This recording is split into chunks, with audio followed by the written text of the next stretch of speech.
Que prazer estar aqui na casa do Senhor com os irmãos. E depois de participar desse momento tão belo da igreja, né, o louvor, todas as partes desse culto, né? Fiquei pensando ali, puxa, será que ainda tem que pregar alguma coisa, né? Vocês já cantaram tudo, né?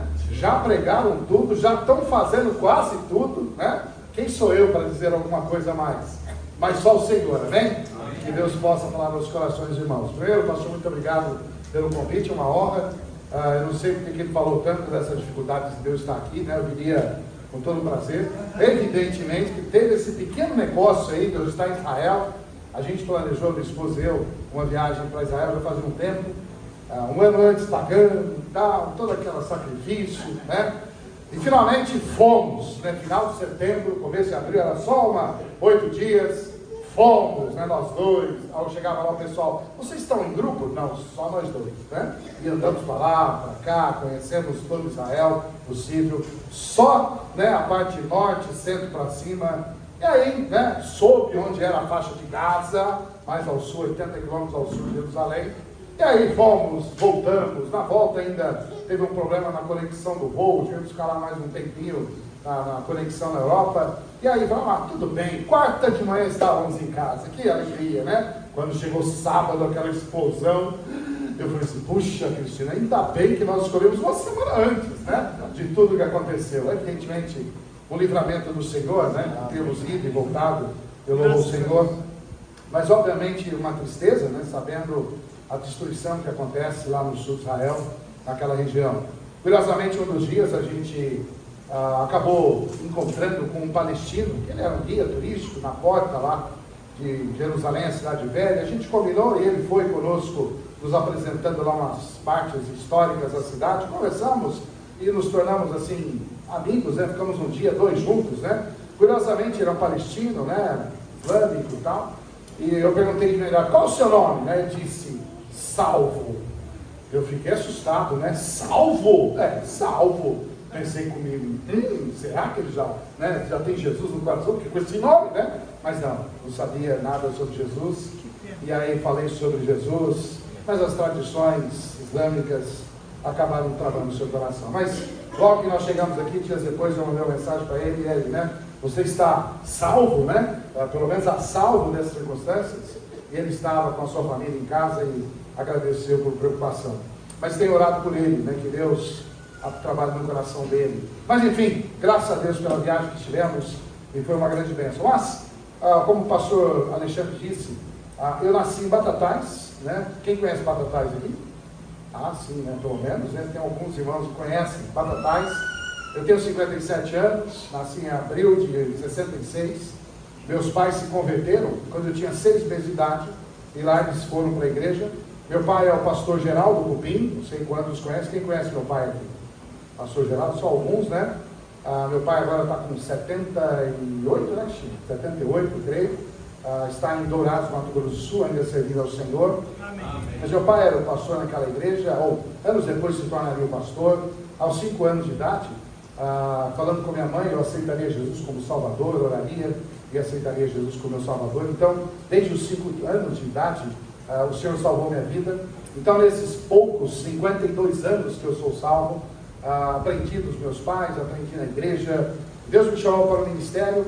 Aos 22 anos eu fui consagrado pastor, e dali o meu primeiro ministério foi em Cuiabá, Mato Grosso, 1.600 quilômetros de distância.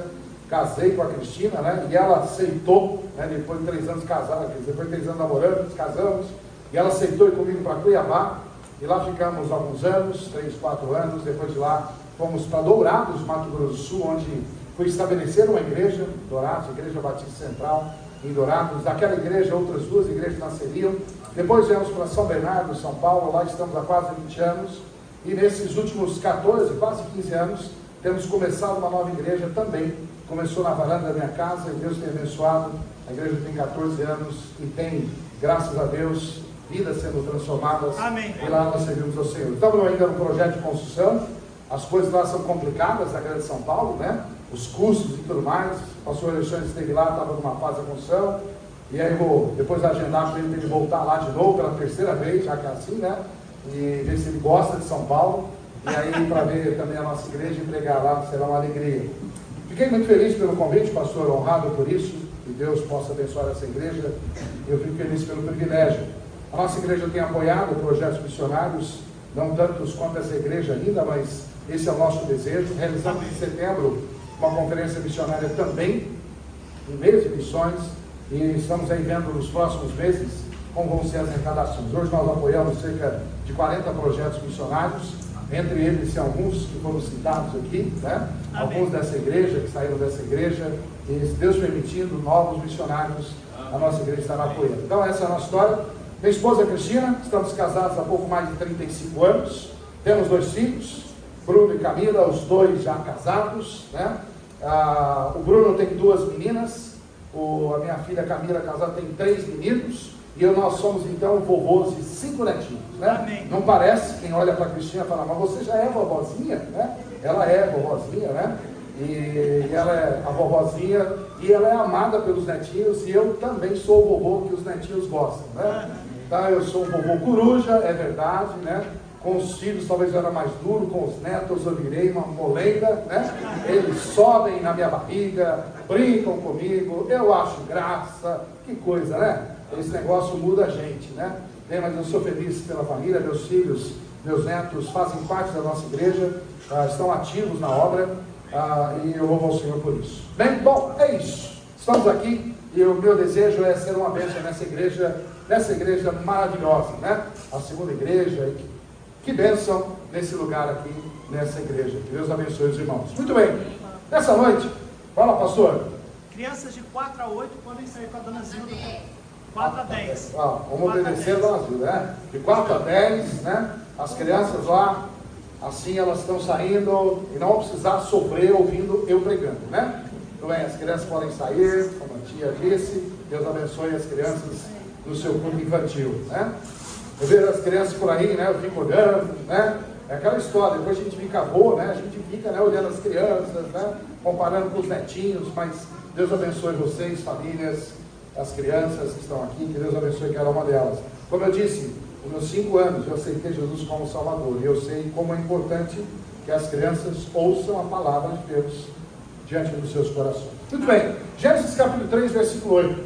Gênesis capítulo 3, versículo 8. Eu espero pregar o tempo que você não se canse de ouvir. Gênesis capítulo 3, versículo 8, só vamos ler apenas um versículo. Gênesis 3, 8. Diz assim a palavra do Senhor. Forcei, né? Eu espero um pouquinho. Gênesis 3, versículo 8, né? Calma, pastor, tá, né? O calor, né? Ventilador, as páginas da Bíblia, né? Lá no comecinho, Gênesis 3, versículo 8. Diz assim a palavra do Senhor: e ouviram a voz do Senhor que passeava no jardim pela viração do dia, e esconderam-se Adão e sua mulher da presença do Senhor entre as árvores do jardim. Senhor, obrigado pela tua palavra, obrigado por este culto até agora. Que o Senhor fale conosco pela tua palavra.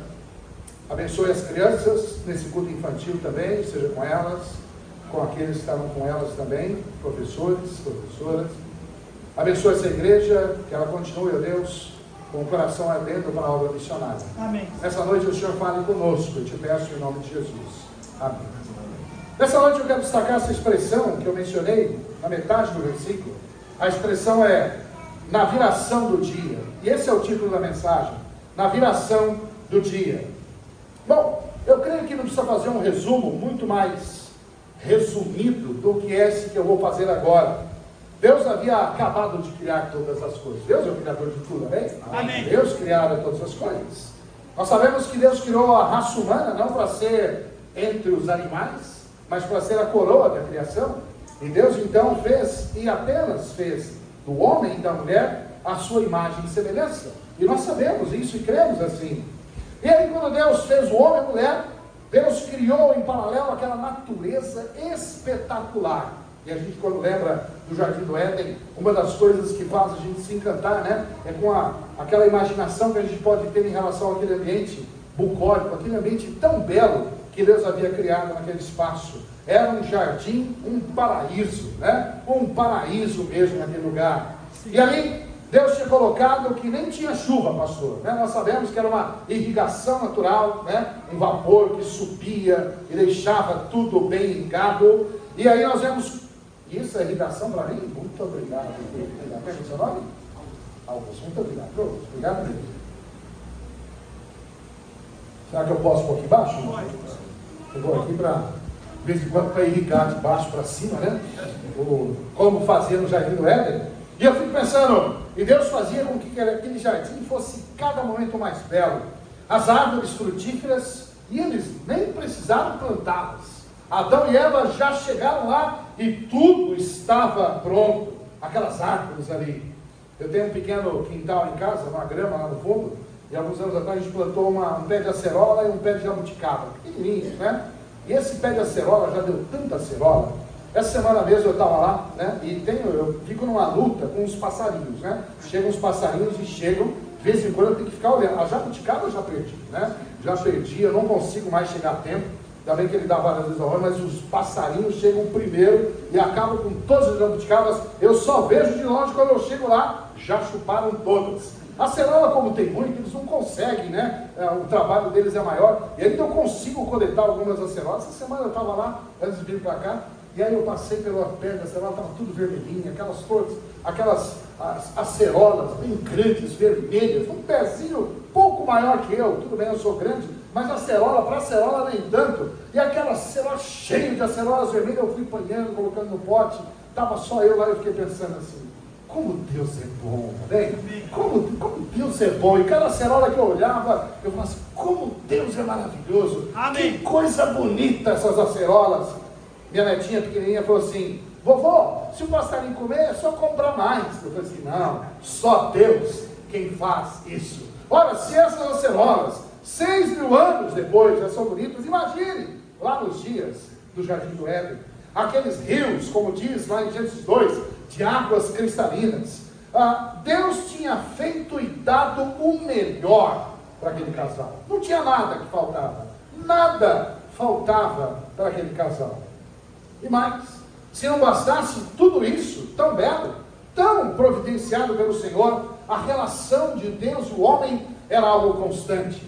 O Senhor e o homem mantinham uma relação e um relacionamento contínuo. Era algo fantástico. Sim. Deus havia dado ordens muito claras. Olha, façam isso, não façam aquilo. E aí nós vemos que, embora tudo fosse tão esclarecido, então vem o risco e a desobediência. E aí nós vemos a escolha preferindo a voz da serpente ao invés da voz do Senhor. E naquela conversa nós sabemos que a palavra de Deus foi adulterada. É assim que muitas vezes Satanás se utiliza, né, para enganar aqueles que estão propensos ao Senhor, é adulterando a palavra. E ali a serpente diria, não foi assim que Deus disse.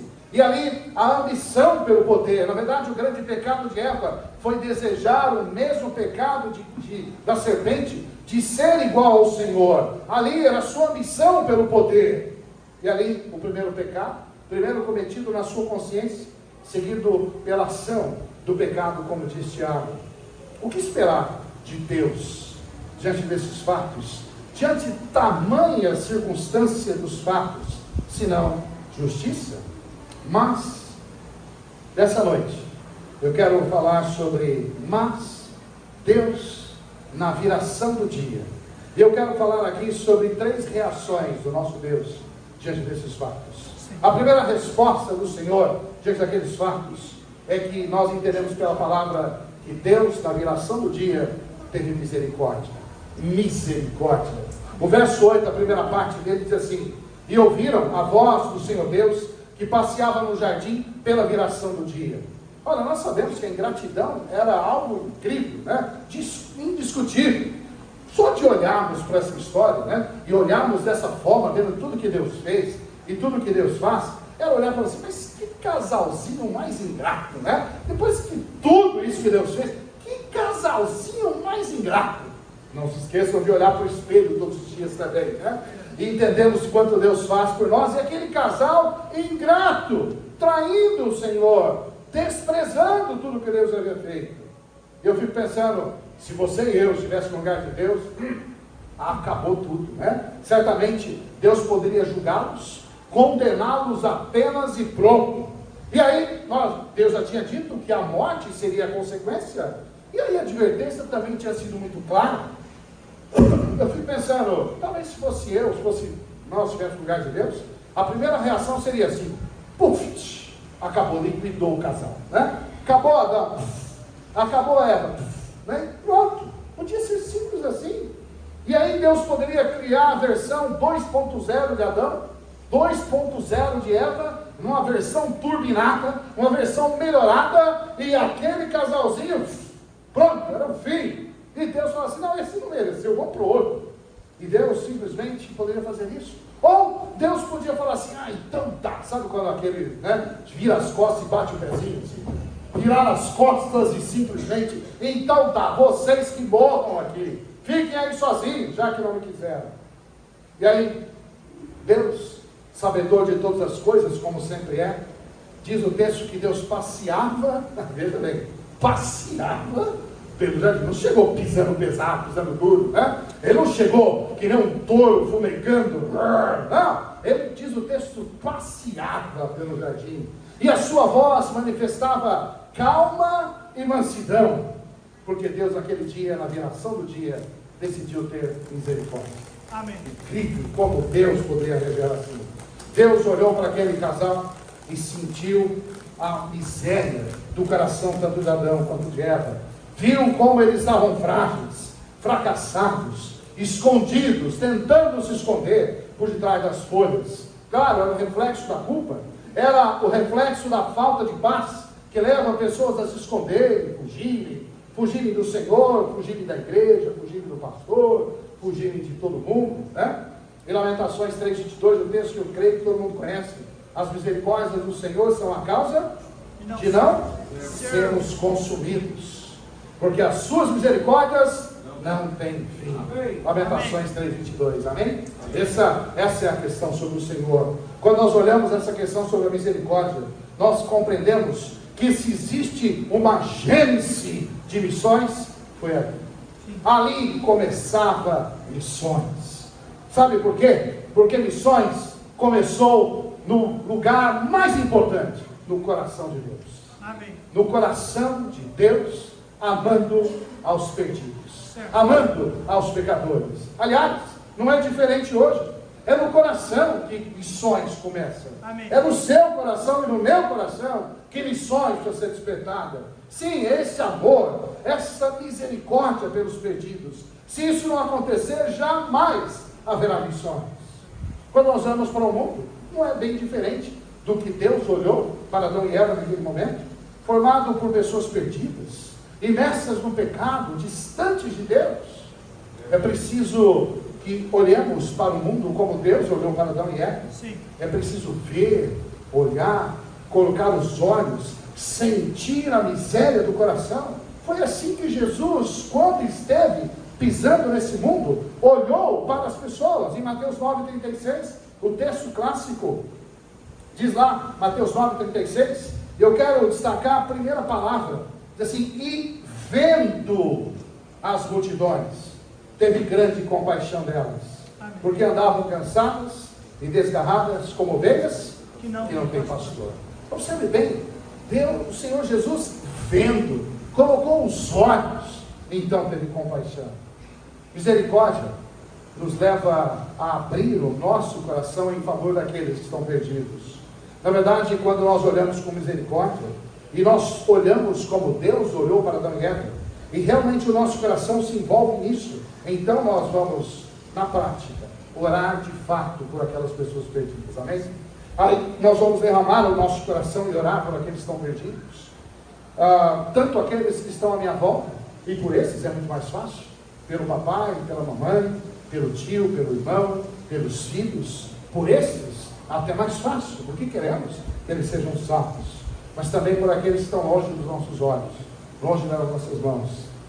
O famoso teólogo escocês, muitos já devem ter ouvido e lido sobre ele, John Knox, viveu nos anos 1514 a 1572, um teólogo escocês.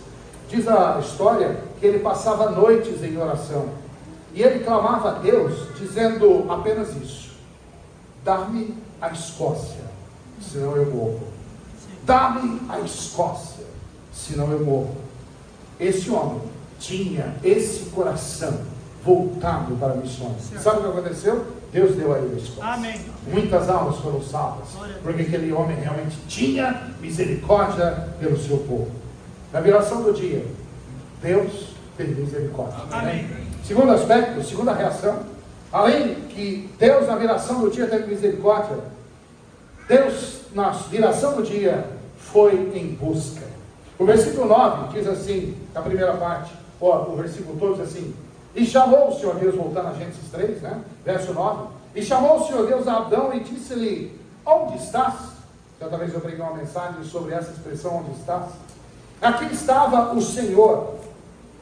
Veja, a misericórdia de Deus não apenas mostrou, desenvolveu no Senhor uma ação de afetividade. Oh, que dó, oh, que pena, eles estão perdidos, vamos chorar por eles. Não.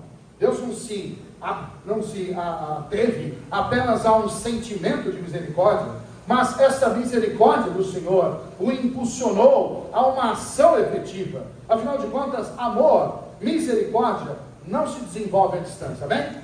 Não se desenvolvem de longe. Amém. Deus, naquele momento da sua misericórdia, decidiu que Ele não mandaria os anjos. Certo. Não seriam os anjos que viriam em busca do homem perdido.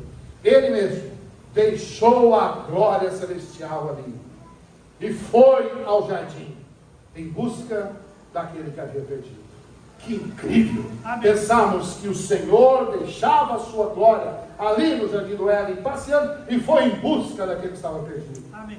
Jesus contou a parábola, né, assim, em Lucas capítulo 15, versos 4 a 7. Eu sei que não pode pensar, pastor, não vai dar para a gente ler na Bíblia aí esses versículos, né? Pode abrir, se você conseguir antes de eu ler. Não, brincadeira. Não, você pode ler, eu estou aqui brincando com vocês. Só para você. Está projetando ali? Então eu posso ser ligeiro, né? Vou mais rápido então. Não. A minha esposa disse que tem hora que eu tenho que tomar cuidado, que às vezes eu fico parecendo locutor de corrida de cavalo, né? E pronto, né? E ela, de vez em quando, ela fala assim: calma, né? Se eu estiver muito rápido, né? Faz aquele sinalzinho, né? Famoso, né? Mas também não precisa ser tão rápido, tão devagar. Lucas capítulo 15, versículos 4 a 7. Jesus dizia: que homem dentre vós, tendo 100 ovelhas, e perdendo uma delas, não deixa no deserto as 99, e vai, veja bem, e vai após a perdida, até que venha achá-la? Desculpa, eu falei até 7, mas até o verso 5, e o verso 5 diz: e achando-a, a põe sobre os seus ombros, rejubilando.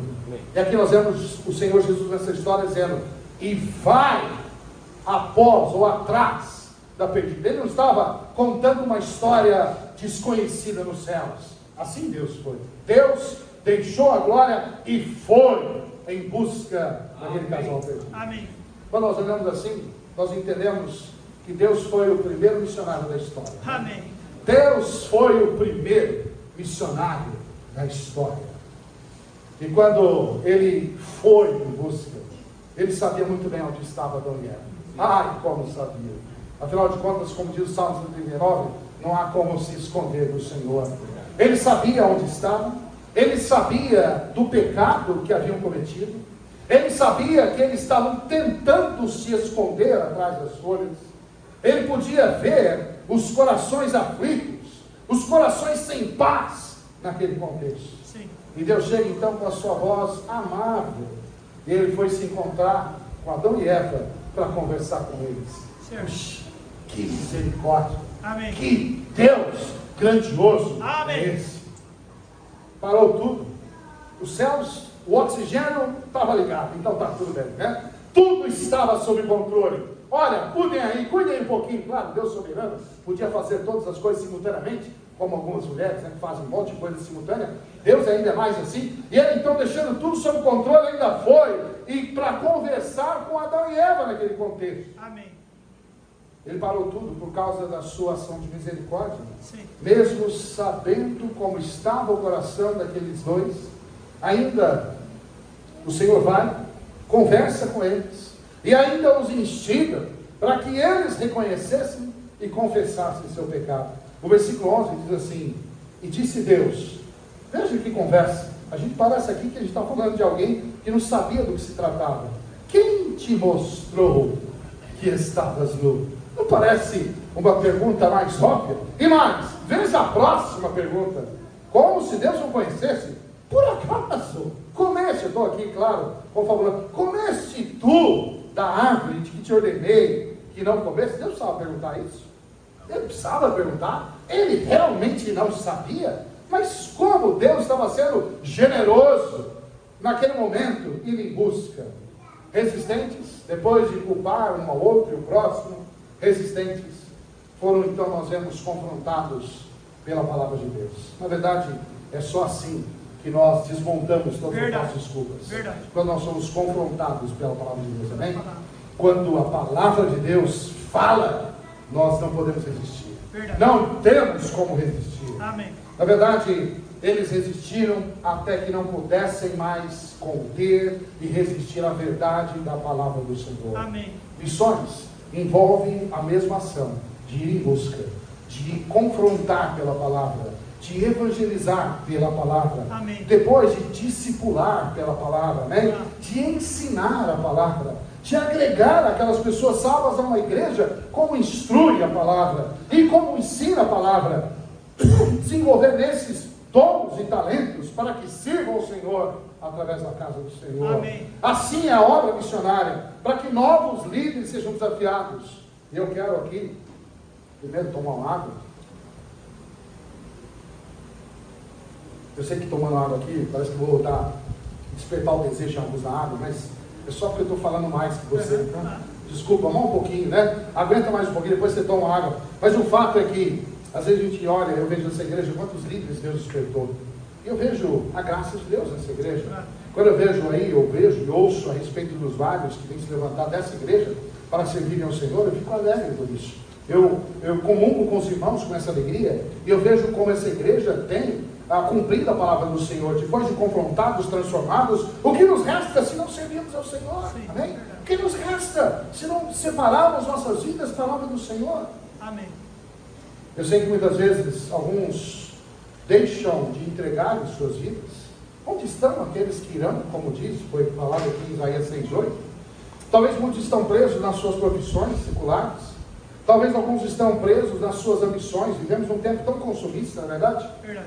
Tudo se fala sobre comprar, ter, fazer, para ser.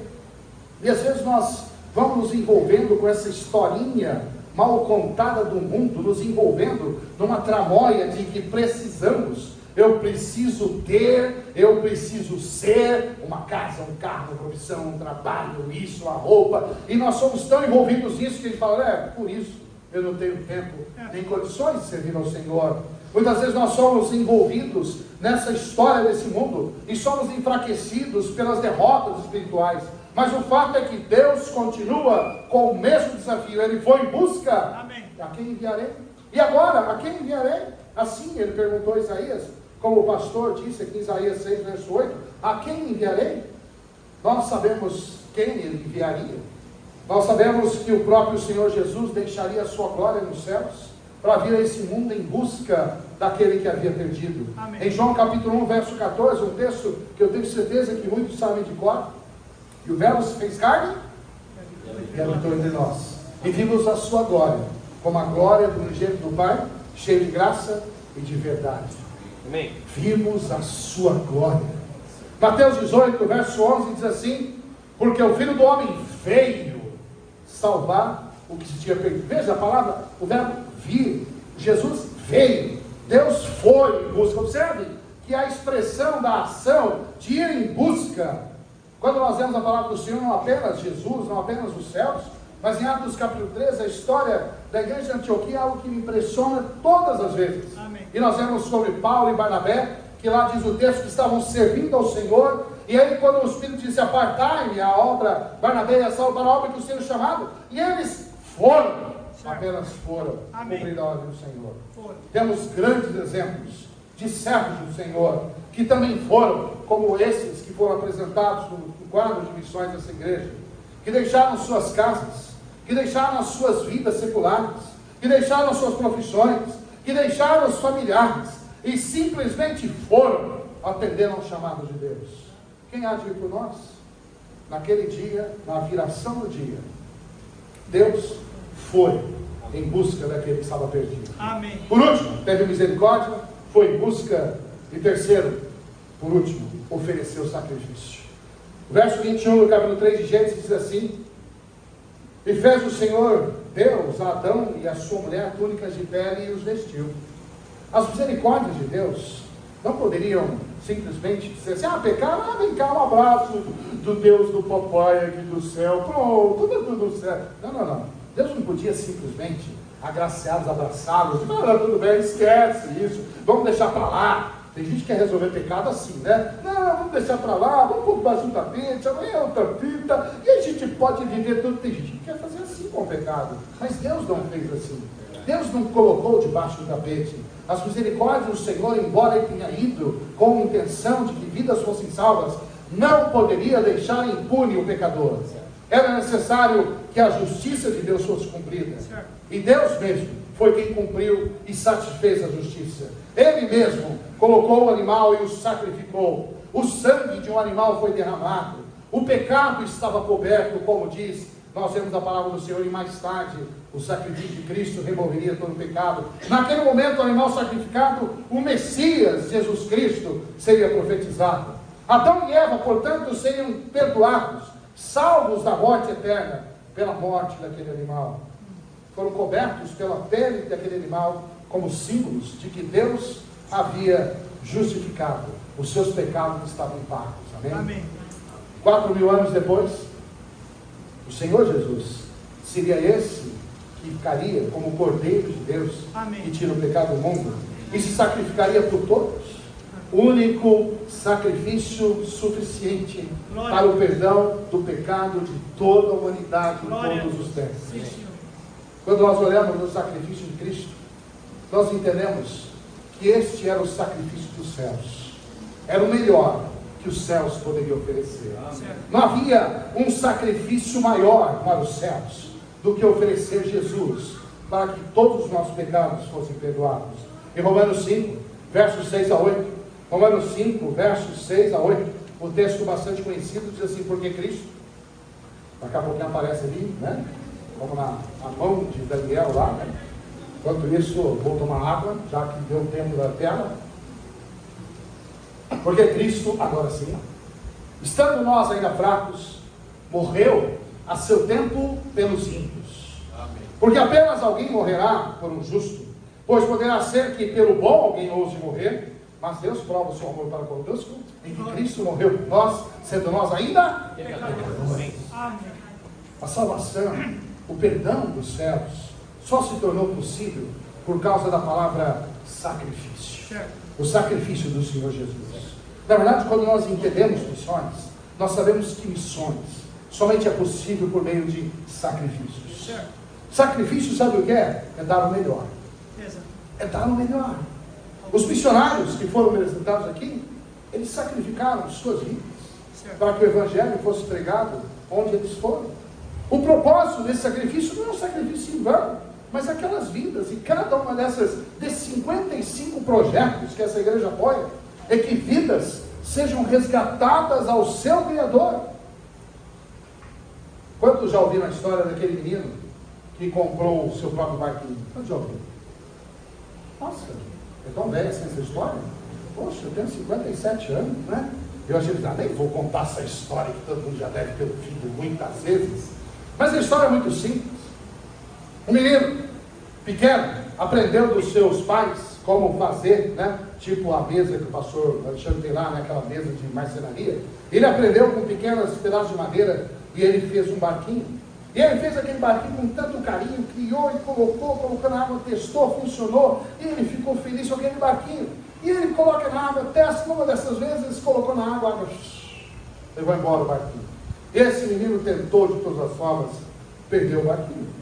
Passaram alguns dias, andando pela sua pequena cidade, olhou numa loja, e lá na vitrine olhou um barquinho. Chegou perto e disse: esse é o meu barquinho. Ele entrou na loja e disse para o dono: esse barquinho é meu. Ele disse: não, senhor, se você quiser, você tem que comprá-lo. Ele: não, mas eu que o fiz. Não, mas ele está aqui, então. Ele então saiu dali, fez alguns trabalhos, sacrificou-se, juntou dinheiro, chegou na loja e disse: aqui está. Comprou o barquinho, pegou o barquinho no seu braço e disse: você é meu 2 vezes. Primeiro, porque eu te criei. Segundo, porque eu te comprei. Que coisa! Nós, quando olhamos o Senhor, Deus nos criou, mas Deus nos comprou pelo sangue do Senhor Jesus. Amém. Glória a Deus. O que você e eu temos sacrificado pela obra missionária? Enquanto missionários estão indo, qual o nível de investimento seu e meu em oração e sustento? Você investe em missões quanto? Não precisa dizer o valor, mas eu penso em dinheiro mesmo. O que significa no seu orçamento o valor que você investe para missões? É sacrifício ou é algo igual que você gasta num determinado passeio? Na minha igreja tem alguns cursos que terminam, e a moçada viu e fala, vamos lá comer um lanche, né? E eu falo para assim, nossa, o pessoal tem dinheiro, né? Vai lá, come um lanche, R$40, né? Um fast food. Fala, puxa, esse pessoal junta dinheiro para comer um lanche, né? E aí vai, eu tenho dinheiro para isso. E a gente às vezes acha dinheiro para tantas coisas, né? E quando se fala em missões, a gente fala assim, esse mesmo valor de um lanche em missões é muito, pastor. O que é isso? É muito. Para missões é muito dinheiro, mas para os nossos lazeres o mesmo valor. Nem sempre representam assim. Para contar uma última história, eu vi há pouco tempo uma história que realmente impressionou bastante. Dizia sobre um homem rico e o seu filho, que os dois, juntos, unidos, eram também apaixonados por obras de arte. E eles, então, adquiriam muitas obras de arte. Daí, certa vez, passou o tempo, o filho foi convocado para a guerra, não essa última, né? E aqui é claro uma história. E aquele filho foi para a guerra, e durante a batalha, enquanto o pai o esperava, ele acabou morrendo, perdendo a sua vida ao tentar resgatar um outro soldado amigo seu. Tempos depois, aquele pai, né, já tendo sido consolado na tristeza de ter tido o filho, bate à porta um homem, um soldado, que dizia àquele homem, olha, eu sou o soldado, o amigo, que o seu filho me resgatou. Ele morreu me salvando. E ele disse, eu então fiz essa pintura do seu filho, e aqui está essa tela do filho que morreu por mim e está aqui com gratidão, eu quero entregar ao Senhor. Era uma pintura feia, considerando as obras de arte que aquele homem tinha na parede. Aí o pai diz assim, então eu quero pagar você por esse retrato. Ele disse, como, Senhor? Nunca o Senhor poder pagar-me diante do que o seu filho fez por mim. Essa pintura é um presente ao Senhor. O pai então pegou aquela pintura rudimentar que representava o seu filho e colocou na parede sobre todas as demais obras de arte valiosas que havia em exposição. Passados os anos, aquele homem morreu, deixou um testamento, e aí então iria chegar no dia do leilão em que todas as obras de arte daquele homem seriam expostas e leiloadas. E aí o leiloeiro, então instruído, segundo o testamento, iniciou, enquanto muitos estavam aguardando para comprar as muitas obras de arte valiosas. E aí então, colocando aquela primeira como o retrato chamado O Filho, ele perguntou, quem leva o filho?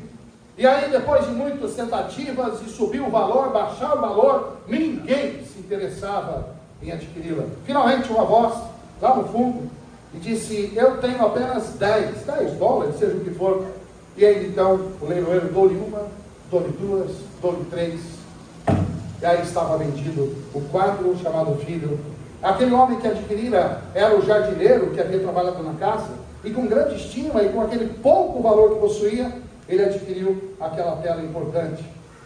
Em seguida, o leiloeiro disse, o leilão acabou. E aí o leiloeiro esclareceu a todos que esta era a condição para o leilão deixada por aquele homem. Somente a pintura, o filho, seria leiloada.